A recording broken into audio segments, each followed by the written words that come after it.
What is going on, everybody? This is Gabriel Jones giving you a drop of sun any chance I get, and welcome back to a brand new video for the first time in a few weeks. Sorry for the delay on new content. I've been busy with a few things, plus a few personal matters, but I'm here now and I'm ready to give you some new content. Today is going to be a little bit of an unscripted video, as I am talking about my thoughts on the 66th Grammy Awards. I can never say that word, but I digress. The most recent Grammy Award ceremony was this past Sunday. I was able to sit down and watch it, and I had a blast with so many of the performances and the winners. And I figured, why not give my thoughts on the biggest moments? I should have a new album reaction in the works, but it's the post-Grammy Awards season now, so let's take it chill and get started. First up was Song of the Year, and that went to What I Was Made For by Billie Eilish. Honestly, it's always a pleasure to see Billie and Phineas go up on stage together and accept the award for whatever song came out that year that they wrote, and I am so proud of Billie. Like, it's always a pleasure. It's sort of become a joke nowadays that Billie and Phineas are overwhelmed by just how often the Grammys award them. I still remember it as clear as day when she won all 4 general categories and 1 ceremony, and she was literally begging for the award show to not give her any more trophies. Like, she was just like, please give it to someone else, please don't let it be me, like, I don't want this. I have enough gold as it is. You could even see this in the following year when she won Record of the Year for Everything I Wanted. She literally had her hands on her head like this, like, are you fucking kidding me? These people never give us a break. But honestly, if there's any song I think they deserve to win an award for, it was this one. Like, this was the clear winner, 100%, absolutely deserved. I really can't imagine any of the other nominees coming out on top. Like, maybe Anti-Hero. I do like the comedy of that song, and I do really like how well written it is. I like how self-aware Taylor appears to be on Anti-Hero. But honestly, What Was I Made For was already miles ahead. Like, it was the front runner from the beginning. Kill Bill and Butterfly are 2 other good nominees, but again, they didn't come close. What Was I Made For was the obvious winner. I can go into more detail about the specifics of What Was I Made For's lyrics, but that's for a different video on a different channel that might be coming very soon, so stay tuned for that. So yeah, Billie Eilish 100% deserved it. I'm happy for her. The next award was Record of the Year, and that went to Flowers by Miley Cyrus. This one has me with a mixture of emotions, to be honest. On the one hand, I'm very thrilled that Miley Cyrus finally became a Grammy winner. After years and years in the industry, she finally got some gold from the Academy. I remember Sean and Ethan talked about in one of their videos how the endless summer vacation era is when the public sort of reshaped their perception of Miley Cyrus overall. This is the point where we realized that as a society, we were all way too harsh on her, especially during the Bangers era, where she was kind of forced to like reinvent herself because she felt trapped in the Hannah Montana image and wanted to break free from the chain. At the time, we thought that she was just trying to be an attention grabber, you know, she was just doing this because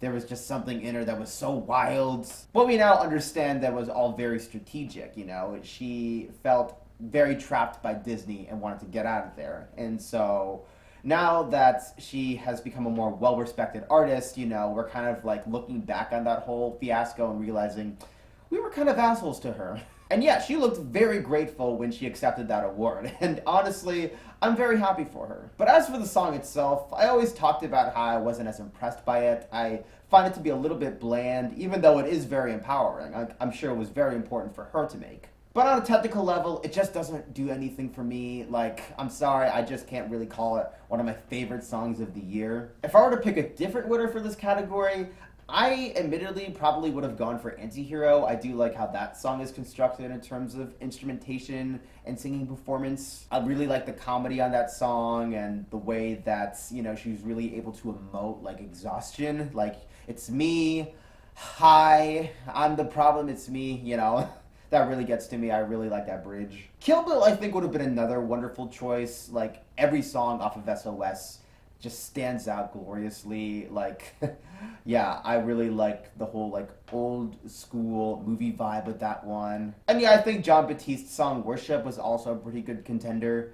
So yeah, I don't think I'm too jazzed about the song itself, but I can understand why this is such an important moment for Miley. It's especially good that she now has more Grammys than Nicki, so she has that to be proud of.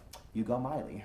The next award was Best New Artist, and that went to Victoria Monét. This is a pretty wild category to look at this year, especially when it comes to the winner, because Victoria Monét, from the looks of it, has been involved in music for a decade. I remember Lauren Haregi tweeting how she helped out with some of their earlier jams on Fifth Harmony, and yeah, that's how long she's been around. If I were to talk about my own personal exposure to Victoria, admittedly, I first knew about her because she suggested that Ariana Grande ripped off one of her songs to create Seven Rings, that song from Thank You Next. Although it seems that they kind of settled everything because they did create a collab together, so that's good. But yeah, to tell you the truth, I hadn't listened to much of Victoria's music until this year because she was up for this award. I did give On My Mama a chance, and yeah, I thought it was a pretty good vibe, you know? It was very relaxing, it was, you know, fun to dance to. I really liked the trumpet composition, the trumpet melody. I gotta correct my wording there. And yeah, judging by how tightly constructed everything was, you can tell that she's had years of experience. Like, she really knows her craft.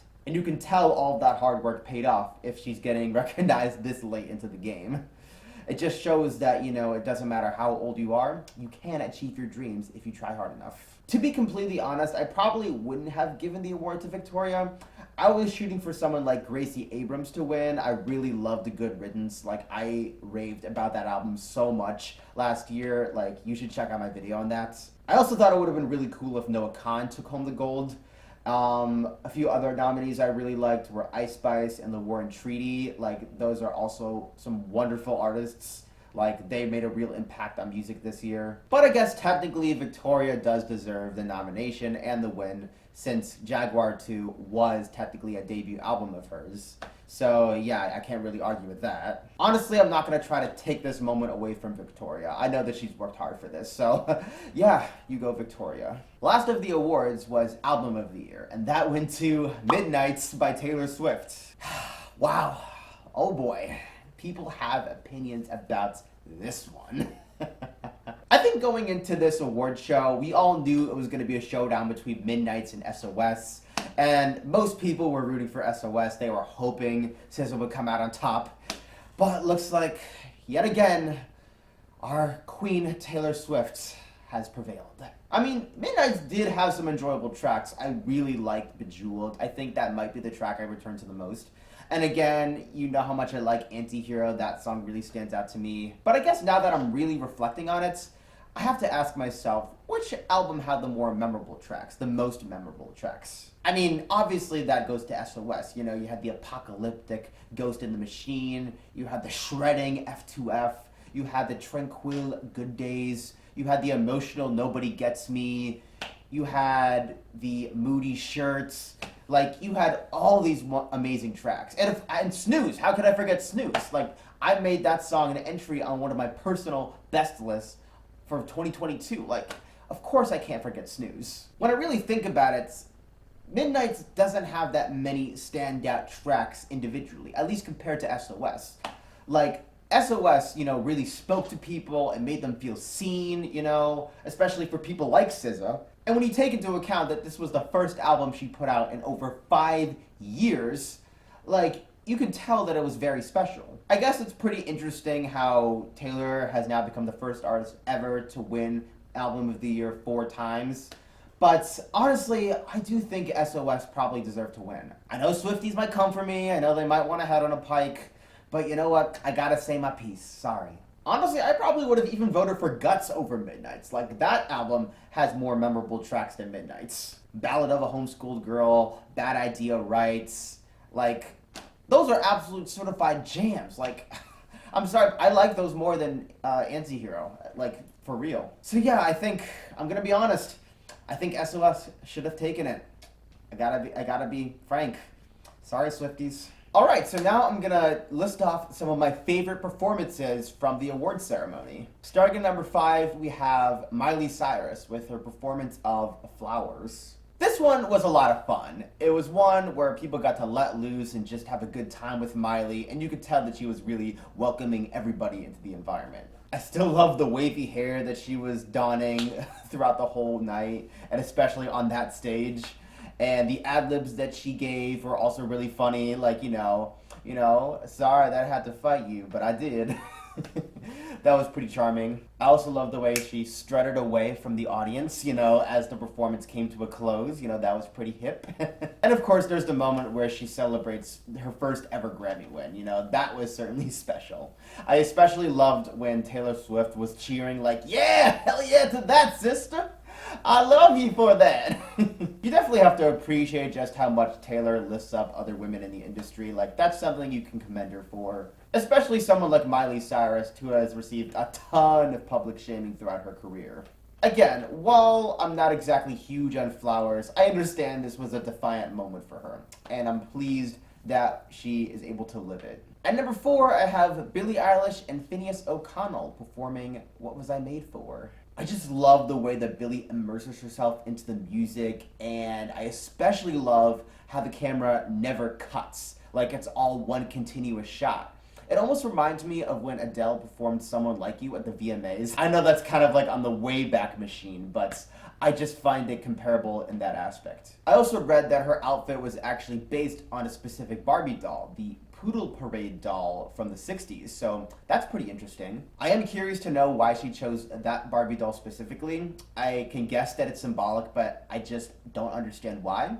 If people are able to answer that, I would love to know. Please leave it in the comments. But anyway, I also love the way that she removed her shades towards the end of the performance. For some reason, that really got to me. Like, I felt the power of that. Honestly, it's very simple, but very effective, and I love the way that Billie is able to pull it off, and Phineas too.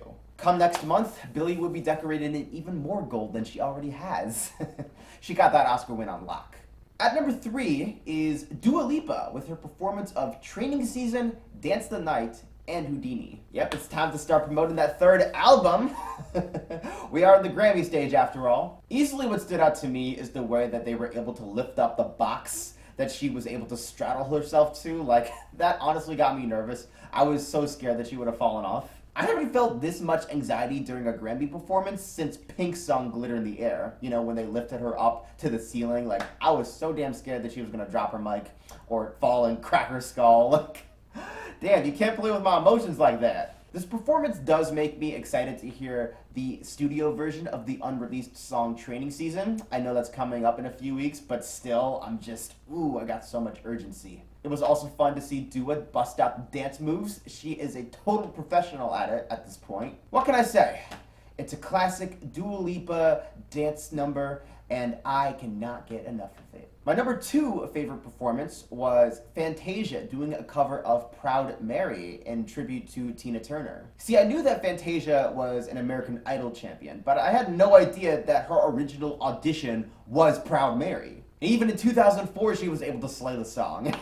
Well, I guess you could say that everything has come full circle. Like, she was up on that stage, like, really feeling the energy, like, really busting a move in her gold little dress. Like, she was into it. It was also fun to see Dua Lipa dance with Fantasia when she got all the audience members to bust a move with her. Yeah, she was really feeling the soul in her body. And Fantasia was feeling the soul in her voice. Like, she really did Tina Turner justice. On that note, I find it interesting how the in memoriam section of the whole show was a lot more joyous and peppy than I expected. It did start off somber in like the first half, but sort of in the second half they upped the momentum, if you would say, and made it a lot more jubilant.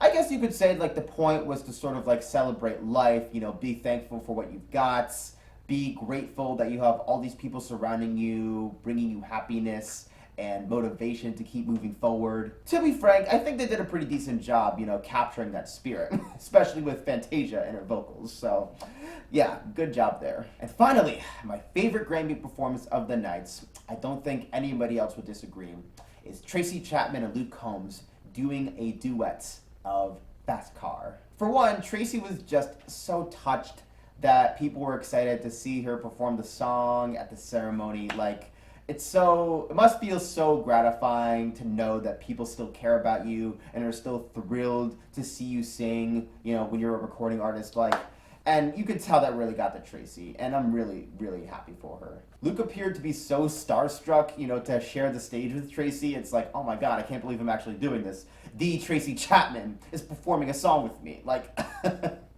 if I haven't achieved greatness yet, I certainly have now. Again, it was a simple but effective performance. Like, everybody knows Fast Car, they know the significance of the song, they know how to play it. Like, if you're a guitarist, that's your go-to song, like, no doubt about it. And part of the charm of the cover is that while Luke didn't necessarily grow up in the same circumstances as Tracy, he's simply a man who appreciates good music and knows it when he sees it, or hears it in this case. He's a man with soul in his heart, and he wants to prove that to the world. And what I really like about this performance too is that it's Tracy giving her cosign, showing just how much she appreciates Luke for giving this song some new life and bringing it to a new audience. I'm telling you right now, when we look back on the 2024 Grammy Awards, this is the performance that's going to stand out to us the most. The performance with the most passion, the best technical execution, and the performance with the most heart. So yes, props to you, Luke, props to you, Tracy, and props to Fast Car. My favorite performance of the ceremony. And that pretty much brings the video to a close. Thank you guys so much for joining me throughout this whole thing. I know I haven't uploaded in a while, but I figured why not put some content out since there's been a bit of a dry spell, if you would say. So I appreciate you guys sticking around. I will be putting out a new album reaction soon. I know I kind of skipped on James Arthur, but hopefully Brittany Howard will be a joyous listen. In the meantime, if you want to follow me on social media, be sure to check out my Blue Sky, my Twitter, my Twitch, and my TikTok. Links will be in the description. And that just about wraps up for today. My name was Gabriel Jones, and the sun may be setting, but I hope you were able to soak up those drops. Take care.